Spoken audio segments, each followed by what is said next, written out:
ನಮಸ್ಕಾರ, ಹೇಗಿದ್ದೀರಾ ಸ್ನೇಹಿತರೆ? ರಾಹುಲ್ ಗಾಂಧಿ ಅವರು ನಿನ್ನೆ ಸಂಸತ್ನಲ್ಲಿ ಹೇಳಿರುವಂತಹ ಇನ್ನೊಂದು ಸುಳ್ಳಿನ ಬಗ್ಗೆ ಕೂಡ ಹೇಳ್ತಾ ಇದ್ದಾರೆ. ಈ ಹಿಂದೆ ಕೂಡ ರಾಹುಲ್ ಗಾಂಧಿ ಅವರು ವಿದೇಶದಲ್ಲಿ ಕೂತ್ಕೊಂಡು ಹೇಳಿರುವಂತಹ ಒಂದು ಮಾತಿದೆ. ಅದೇನಂತ ಹೇಳಿದ್ರೆ, ಚೀನಾದ ಸೈನಿಕರು ಭಾರತದೊಳಗಡೆ ಅತಿಕ್ರಮ ಪ್ರವೇಶ ಮಾಡಿ ನಮ್ಮ ಸೈನಿಕರ ಮೇಲೆ ಹಲ್ಲೆ ನಡೆಸ್ತಾ ಇದ್ದಾರೆ, ಅವ್ರನ್ನ ಕೊಲ್ತಾ ಇದ್ದಾರೆ ಅಂತಕೊಂಡು ಒಂದು ಹೇಳಿಕೆಯನ್ನು ಕೂಡ ಕೊಟ್ಟಿದ್ದಾರೆ. ಇದನ್ನ ನೀವು ಸಾಮಾನ್ಯವಾಗಿ ಎಲ್ಲ ಕಡೆ ನೋಡಿದ್ದೀರಾ ಕೂಡ. ಇದೇ ವಿಷಯವನ್ನ ಪುನಃ ರಾಹುಲ್ ಗಾಂಧಿ ಅವರು ಸಂಸತ್ನಲ್ಲಿ ನಿಂತ್ಕೊಂಡು ನಿನ್ನೆ ಮಾತಾಡಿದ್ದಾರೆ. ಅದೇನು ಅಂತ ಹೇಳಿದ್ರೆ, ಮೋದಿ ಅವರು ಹೇಳ್ತಾರೆ, ಒಬ್ಬರೇ ಒಬ್ಬ ಚೀನಾದ ಸೈನಿಕ ನಮ್ಮ ದೇಶದ ಗಡಿ ಒಳಗಡೆ ಇಲ್ಲ, ಆತ ಗಡಿಯನ್ನ ಕ್ರಾಸ್ ಮಾಡಿ ಈ ಕಡೆ ಬಂದಿಲ್ಲ ಅಂತಕೊಂಡು ಸುಳ್ಳು ಹೇಳ್ತಾ ಇದ್ದಾರೆ. ಆದ್ರೆ ಚೀನಾ ಹೆಚ್ಚು ಕಡಿಮೆ 4,000 ಚದರ ಕಿಲೋಮೀಟರ್ ಭಾರತದ ಭೂಮಿಯನ್ನ ಆಕ್ರಮಿಸಿಕೊಂಡು ಕೂತ್ಕೊಂಡಿದೆ. ಇವರನ್ನ ಹೊರಗಡೆ ಹಾಕ್ಲಿಕ್ಕೆ ಕೂಡ ನಮ್ಮ ಸರ್ಕಾರದ ಕೈಲಿ ಸಾಧ್ಯ ಆಗ್ತಾ ಇಲ್ಲ. ಇದನ್ನ ನನಗೆ ಖುದ್ದಾಗಿ ಒಬ್ರು ಸೈನ್ಯಾಧಿಕಾರಿನೇ ಹೇಳಿದ್ದಾರೆ ಅಂತ ಹೇಳ್ಕೊಂಡು ರಾಹುಲ್ ಗಾಂಧಿ ಅವರು ಸಂಸತ್ನಲ್ಲಿ ಹೇಳಿದರು. ಈ ಮಾತಿದೆಯಲ್ಲ, ಇದು ಬಹಳಷ್ಟು ಕೋಲಾಹಲವನ್ನು ಉಂಟು ಮಾಡ್ತು. ಯಾಕಂತ ಹೇಳಿದ್ರೆ, ಸಂಸತ್ನಲ್ಲಿ ನಾವು ಸುಮ್ಮನೆ ಯಾರ ಮೇಲೂ ಕೂಡ ಆರೋಪ ಮಾಡ್ಲಿಕ್ಕೆ ಆಗಲ್ಲ. ಆ ರೀತಿ ಏನಾದ್ರೂ ಆರೋಪ ಮಾಡೋದಿದ್ರೆ ಅದಕ್ಕೆ ಸಂಬಂಧಪಟ್ಟಂತ ಕಾಗದ ಪತ್ರ ನಿಮ್ಮ ಹತ್ರ ಇರಬೇಕು. ಒಂದ್ ವೇಳೆ ಸೈನ್ಯಾಧಿಕಾರಿ ಏನಾದ್ರೂ ಇವ್ರಿಗೆ ಹೇಳಿದ್ದಾರೆ ಅಂತ ಹೇಳಿದ್ರೆ, ಯಾರ ಆ ಸೈನ್ಯಾಧಿಕಾರಿ, ಎಲ್ಲಿ ಹೇಳ್ದ, ಅದಕ್ಕೆ ಯಾವ ರೀತಿಯಾದಂತ ಪ್ರೂಫ್ ನಿಮ್ಮ ಹತ್ರ ಇದೆ ಅಂತಕೊಂಡು ಕೂಡ ಸಂಸತ್ನಲ್ಲಿ ಕೇಳ್ತಾರೆ. ಅದನ್ನ ಇವರು ಕೊಡಬೇಕಾಗ್ತದೆ. ಆದ್ರೆ ರಾಹುಲ್ ಗಾಂಧಿ ಅವರು ಸಾಮಾನ್ಯವಾಗಿ ಯಾವುದೇ ರೀತಿಯಾದಂತಹ ಸಾಕ್ಷಿ ಪುರಾವೆ ಇದ್ಯಾವುದನ್ನು ಇಟ್ಕೊಳ್ದೆ ಮಾತಾಡುವಂತಹ ವ್ಯಕ್ತಿ. ಯಾಕಂದ್ರೆ ಅವರಿಗೆ ಆ ಕ್ಷಣದಲ್ಲಿ ತನಗೇನಾದ್ರು ಒಂದು ಬೆನಿಫಿಟ್ ಆಗಬೇಕು ಅಂತಕೊಂಡು ಯೋಚನೆ ಮಾಡ್ತಾರೆ. ಏನಾಗ್ತದೆ ಅಂತ ಹೇಳಿದ್ರೆ, ಈ ರೀತಿ ಎಲ್ಲ ಮಾತಾಡ್ತಾರಲ್ಲ, ಈ ರೀತಿ ಮಾತಾಡಿದಾಗ ಅದು ಸೋಷಿಯಲ್ ಮೀಡಿಯಾದಲ್ಲಿ ಎಲ್ಲ ಕಡೆ ಸರ್ಕ್ಯುಲೇಟ್ ಆಗ್ಲಿಕ್ಕೆ ಪ್ರಾರಂಭ ಆಗ್ತದೆ. ಅಂದ್ರೆ ಕಾಂಗ್ರೆಸ್ ಪರವಾಗಿರುವವರು ಸೋಷಿಯಲ್ ಮೀಡಿಯಾದಲ್ಲಿ ಕೂಡ ಸರ್ಕ್ಯುಲೇಟ್ ಆಗ್ತದೆ. ಅದನ್ನ ಅವ್ರು ನಂಬ್ತಾರೆ. ಅದೇ ರೀತಿಯಲ್ಲಿ ಅವ್ರನ್ನ ವಿರೋಧಿಸುವಂತಹ ಸೋಷಿಯಲ್ ಮೀಡಿಯಾದಲ್ಲೂ ಕೂಡ ಇದು ಸರ್ಕ್ಯುಲೇಟ್ ಆಗ್ತದೆ. ಆಗ ಅವ್ರನ್ನ ಸ್ವಲ್ಪ ಅದನ್ನ ಖಂಡಿಸ್ತಾರೆ. ಆದ್ರೂ ಇಲ್ಲಿ ಆಗೋದೇನು ಅಂದ್ರೆ, ಕೆಲ ಜನರ ಮೇಲೆ ತುಂಬಾ ಪರಿಣಾಮ ಬೀರ್ತದೆ. ಇದ್ರೂ ಇರ್ಬೋದು ಅಂತಕೊಂಡು ಯೋಚನೆ ಮಾಡ್ಲಿಕ್ಕೆ ಶುರು ಮಾಡ್ತಾರೆ. ಯಾಕಂದ್ರೆ ನೀವು ಅಲ್ಲಿ ಹೋಗಿ ಚೆಕ್ ಮಾಡ್ಕೊಂಡ್ ಬರ್ಲಿಕ್ಕೆ ಆಗಲ್ಲ. ಇನ್ನೊಂದೇನಾಗುತ್ತೆ, ಈಗ ರಾಹುಲ್ ಗಾಂಧಿ ಅವರು ಈ ರೀತಿ ಹೇಳಿದ್ರಲ್ಲ, ಈ ರೀತಿ ಹೇಳಿದ ತಕ್ಷಣ ಇದನ್ನ ಅವರ ವಕ್ತಾರರು ಇರ್ತಾರಲ್ಲ, ಅಂದ್ರೆ ಈಗ ಸಾಮಾನ್ಯವಾಗಿ ಟಿವಿ ಡಿಬೇಟ್ ನಲ್ಲಿ ಕೂತ್ಕೊಳ್ತಾರೆ ಅಥವಾ ಬೇರೆ ಬೇರೆ ಆರ್ಟಿಕಲ್ ನ ಬರೆಯೋರು ಇರ್ತಾರೆ. ಈ ರೀತಿ ಇವರ ವಕ್ತಾರರು ಏನ್ ಮಾಡ್ತಾರೆ, ಈ ಡಿಬೇಟ್ ಗಳಲ್ಲಿ ಅದನ್ನ ಸಮರ್ಥಿಸ್ಕೊಳ್ಳಿ ಶುರು ಮಾಡ್ತಾರೆ.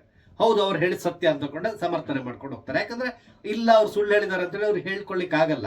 ಅವ್ರಿಗೆ ಗೊತ್ತಿದ್ರು ಕೂಡ ಅವರು ಇಲ್ಲ, ಅವ್ರು ಹೇಳಿದ್ ಸರಿ ಅಂತೇಳಿ ಹೇಳ್ಬೇಕಾಗ್ತದೆ. ಆಗ ಏನಾಗುತ್ತೆ ಅಂತ ಹೇಳಿದ್ರೆ, ಒಂದ್ ವೇಳೆ ಈ ರಾಹುಲ್ ಗಾಂಧಿ ಹೇಳಿದ ಸುಳ್ಳಾಗಿದ್ರು ಕೂಡ ಅದು ಸತ್ಯ ಅನ್ನೋ ರೀತಿಯಲ್ಲಿ ಎಲ್ರಿಗೂ ಕನ್ವೆ ಆಗ್ಲಿಕ್ಕೆ ಪ್ರಾರಂಭ ಆಗ್ತದೆ. ಇದರಿಂದಾಗಿ ಆಗೋದೇನು, ಭಾರತ ದೇಶದ ಮೇಲೆ ಇದರ ಎಫೆಕ್ಟ್ ಆಗ್ತದೆ. ಇದನ್ನ ಎಲ್ಲರೂ ಯೋಚನೆ ಮಾಡ್ಬೇಕಾಗ್ತದೆ. ಇಲ್ಲಿ ಕೂಡ ಅಷ್ಟೇ, ರಾಹುಲ್ ಗಾಂಧಿ ಅವ್ರ ಹತ್ರ ಯಾವುದೇ ಪುರಾವೆ ಇರಲಿಲ್ಲ, ಆದ್ರೂ ಕೂಡ ಈ ರೀತಿಯಾಗಿ ಒಂದು ಅಪಾದನೆಯನ್ನ ಮಾಡಿದ್ರು. ತಕ್ಷಣ ಆಡಳಿತ ಪಕ್ಷದ ಕಿರಣ್ ರಿಜಿಜು ಅವರು ನಿಂತುಕೊಂಡು ಇದನ್ನ ವಿರೋಧಿಸಿದ್ರು. ತಕ್ಷಣ ಅವ್ರನ್ನ ಕೇಳಿದ್ರು, ನೀವು ಇದಕ್ಕೆ ಕ್ಷಮೆ ಕೇಳಬೇಕು ಅಂತಕೊಂಡು ಹೇಳಿದ್ರು.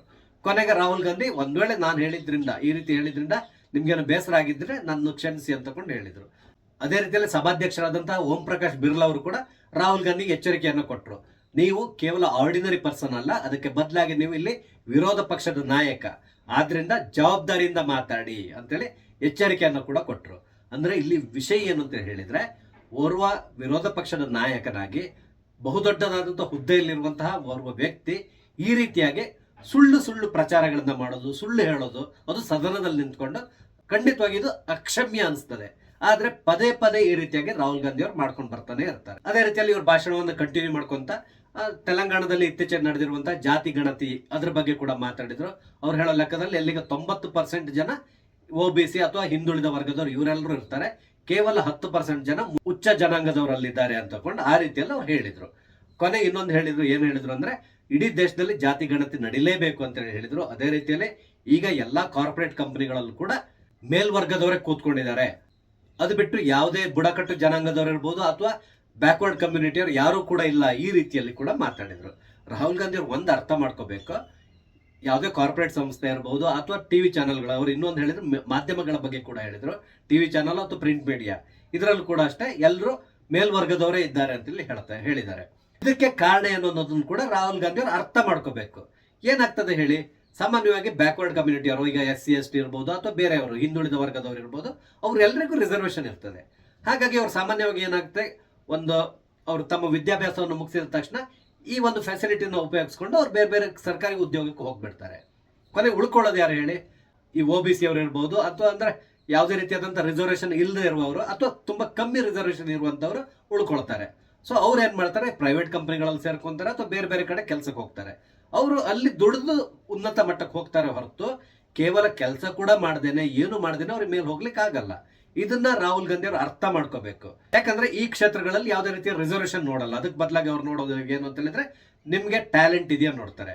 ನೀವು ಚಾಣಾಕ್ಷರ ಆದ್ರೆ ಮಾತ್ರ ನೀವು ಅಲ್ಲಿ ಸರ್ವೈವ್ ಆಗ್ತೀರಾ, ಇಲ್ಲ ಅಂದ್ರೆ ನಿಮ್ಮನ್ನ ಒದ್ದು ಹೊರಗಡೆ ಕಳಿಸ್ತಾರೆ, ನೀವು ಬೇರೆ ಕೆಲಸ ಹುಡ್ಕೊಂಡು ಹೋಗ್ಬೇಕಾಗ್ತದೆ. ಇದು ಪ್ರೈವೇಟ್ ಕಂಪನಿಗಳಲ್ಲಿರುವಂತಹ ವ್ಯವಸ್ಥೆ. ಇದನ್ನ ರಾಹುಲ್ ಗಾಂಧಿ ಅವರು ಅರ್ಥ ಮಾಡ್ಕೋಬೇಕು. ಅದಕ್ಕೆ ಬದಲಾಗಿ ಹಿಂದುಳಿದ ವರ್ಗದವರಿಲ್ಲ, ಬುಡಕಟ್ಟು ಜನಾಂಗದವರಿಲ್ಲ, ಈ ರೀತಿ ಎಲ್ಲ ತುಂಬಾ ಒಂದ್ ರೀತಿಯಾಗಿ ನಾನ್ಸೆನ್ಸ್ ಆಗಿ ಮಾತಾಡ್ತಾರೆ.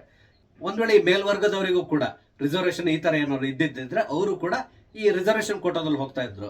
ಮೇಲ್ವರ್ಗದವರು ಕೂಡ ಈ ಸರ್ಕಾರಿ ಉದ್ಯೋಗದಲ್ಲಿದ್ದಾರೆ, ಆದ್ರೆ ಅದಕ್ಕೂ ಕೂಡ ಅವ್ರು ಹೋಗಿರೋದು ಕೇವಲ ಅವರ ಟ್ಯಾಲೆಂಟ್ ಇಂದಾಗಿ ಹೋಗಿದ್ದಾರೆ ಹೊರತು, ತಮ್ಮ ಬುದ್ಧಿಮತ್ತೆಯನ್ನು ಉಪಯೋಗಿಸ್ಕೊಂಡು ಹೋಗಿದ್ದಾರೆ ಹೊರತು ರಿಸರ್ವೇಶನ್ ಅಲ್ಲಿ ಅಲ್ಲ. ಅದನ್ನ ಅವರು ಅರ್ಥ ಮಾಡ್ಕೋಬೇಕು.